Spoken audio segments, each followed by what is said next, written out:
everyone. In last lecture we studied about the mesons quark content, but in today's lecture we will be talking about the baryons quark content. Okay, जो baryons होते हैं अगर हम इसको quark की form में लिखेंगे तो उसको हम लिख सकते हैं Q Q Q. इसमें 3 quark होते हैं, राइट. mesons का ऑलरेडी हम स्टडी कर चुके हैं लास्ट लेक्चर में, तो इसके लिए हम पहले एक टेबल बना लेते हैं. ठीक है, अभी जो फर्स्ट होगा हम लिख लेते हैं पार्टिकल्स जो कि हमारे बेरियंस है कि कौन कौन से होते हैं. ओके, अब बेरियंस में क्या क्या आता है. बेरियंस बेसिकली फर्मियंस होते हैं. फर्मियंस की जो स्पिन होती है that is equal to half integer. Okay, तो सबसे पहले होता है proton, then proton and neutron, sigma positive, sigma zero, sigma negative. ये ट्रिपलेट फॉर्म करते हैं, right. And cascade negative, sorry cascade से पहले हम लिख लेते हैं 1 सेकेंड. कास्केड से पहले आएगा हमारा यहाँ पे lambda zero. Okay, and eta zero था वो हमारा मेसोन्स में था, लैम्डा जीरो हमारा बेरियंस में है.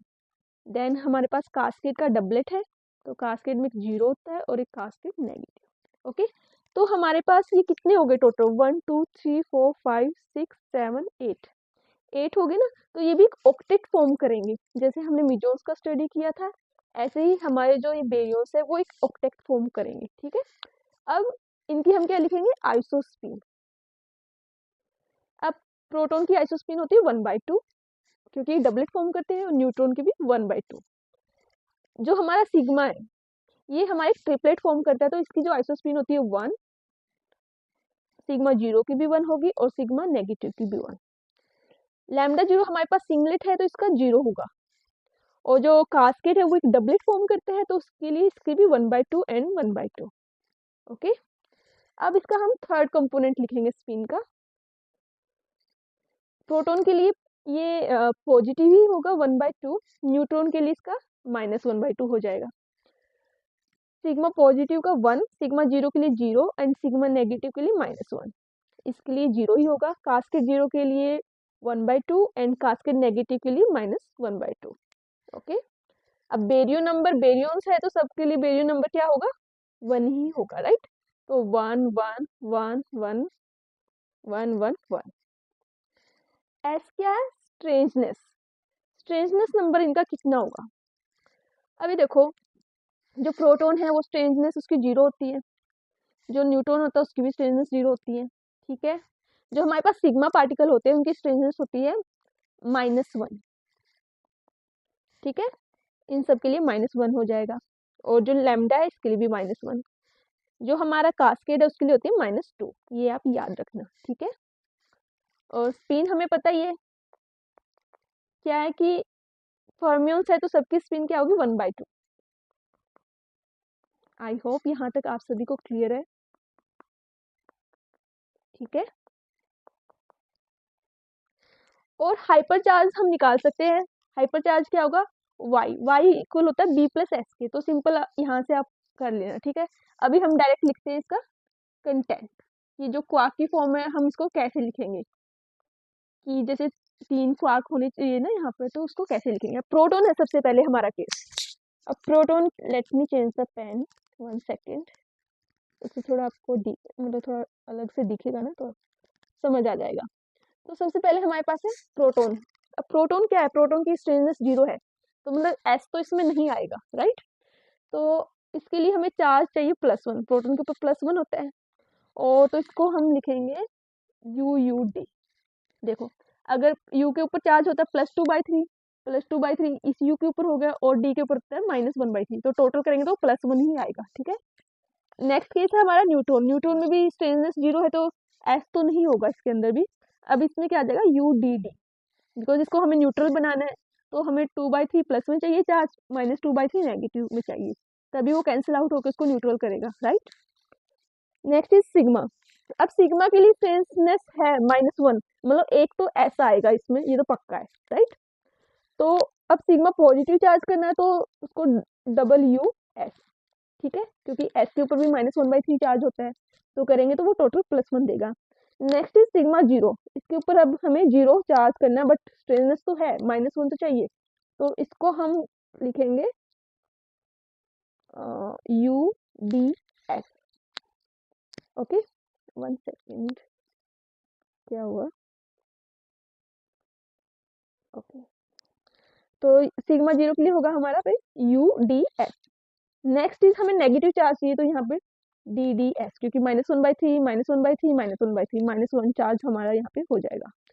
अब लैम्डा जीरो, स्टेनलेस चाहिए बट चार्ज हमें जीरो चाहिए, राइट? तो इसके लिए क्या होगा? UDS, जो हमारा सिग्मा जीरो है और लैम्डा जीरो उनके लिए सेम सेम ही आएगा। Okay, next is cascade. Cascade zero, इसके लिए स्टेनलेस -2 है, मतलब इसमें हमें 2 S चाहिए, राइट? बिकॉज तभी हमारे पास -2 स्टेनलेस आएगी ना, तो इसके लिए न्यूट्रल भी करना है, तो ये आ जाएगा USS। Okay, and next is cascade negative के लिए आ जाएगा DSS। ओके, तो इतना डिफिकल्ट नहीं है, अगर हमें थोड़ी ये चीज़ें याद है कि किसके लिए स्ट्रेननेस क्या है, तो काफ़ी इजीली हम लिख सकते हैं। ओके, अब इसको हमें थोड़ा उसकी एक्स एक्सिस वाई एक्सिस में थोड़ा इजी हो जाएगा याद करना, तो उसकी फॉर्म में लिख लेते हैं, जैसे हमने मेजर्स का स्टडी किया था। तो एक्स एक्सिस में हमने रखा है third component of isosphere, okay, और वाई एक्सिस में रखा हमने hypercharge that is equal to B+S। अभी B हमें पता है, S पता है, तो हम y की वैल्यू निकाल सकते हैं ना, और ये ऑक्टेट फॉर्म करेंगे, ठीक है, 8। तो सबसे पहले हम लिखते हैं जो PON, जो प्रोटॉन और न्यूट्रॉन है हमारे पास, इसके लिए जो हाइपर चार्ज की वैल्यू दैट इज 1 + 0 1 + 0 1। तो यहाँ पे मान लो यहाँ पे 1 है, यहाँ पे 0 है, और यहाँ पे -1 है, ठीक है। अब डबलेट है, तो यहाँ पे हमारा न्यूट्रॉन हो जाएगा, यहाँ पे प्रोटॉन, ठीक है। नेक्स्ट है हमारा जो सिग्मा है, उसके लिए जो y वैल्यू है वो 0 1 -1 0 1 -1 0। तो यहाँ पे इस एक्सिस पे हमारे पास आ जाएगा सिग्मा, ठीक है। अब ये ट्रिपलेट है, तो यहाँ पे आ जाएगा sigma negative, sigma zero and sigma positive, because इस पे y 0 है। और कास्केड के लिए y क्या होगा? -1। तो यहाँ पे कास्केड नेगेटिव, कास्केड जीरो, ठीक है। ये हमारे पास 8 हमने यहाँ पे लिख लिया, इसको मिला देते हैं ऐसे। इतना डिफिकल्ट नहीं है, एक बार अगर आपको समझ आ जाता है ना, तो आप इजीली इसको लिख सकते हैं। अभी देखो, ओके, तो यहाँ पे क्या है, नाइट्रोजन और प्रोटॉन ये डबलेट फॉर्म करता है ना, यहाँ इनकी क्या है, स्ट्रेननेस 0 है। जो सिग्मा है, इनके लिए स्ट्रेननेस -1 है, ठीक है, -1 है। और जो कास्केड है, इसके लिए जो स्ट्रेननेस है -2 है, ठीक है। चार्ज हम इस साइड लिखते हैं, ये इस लाइन में चार्ज कितना है? -1 है। और जो सॉरी जो लैम्डा जीरो है वो भी यहाँ पे आएगा, जो सिग्मा जीरो के पास ही, तो सेम ही है ना इनका कंटेंट। तो यहाँ पे जो चार्ज है इस लाइन में वो कितना है? 0 है। और इस साइड वालों का कितना है? 1 है, ठीक है। और अगर हम इनको इनके कंपोनेंट लिखे, तो इसकी जो आइसोस्फीन है वो that is 1/2, third component -1/2 1/2 1/2, right. इसके लिए 1 -1 1 0, और इसके लिए 0 0 लैम्डा जीरो के लिए, राइट। इसके लिए 1 1। सिग्मा कास्केड नेगेटिव के लिए होगा 1/2 -1/2, एंड इसके लिए 1/2 + 1/2। Okay, so this was all about the baryons octet, ठीक है। इसमें हमने स्टडी किया कि कौन कौन से बेरियंस होते हैं, क्या उनकी आइसोस्फीन होती है, क्या उसका थर्ड कंपोनेंट है, बेरियन नंबर कितना होता है, और अगर क्वास की फॉर्म में हम लिखेंगे तो कैसे लिखेंगे, ठीक है। आई होप यहाँ तक आपको क्लियर है। So see you in the next lecture.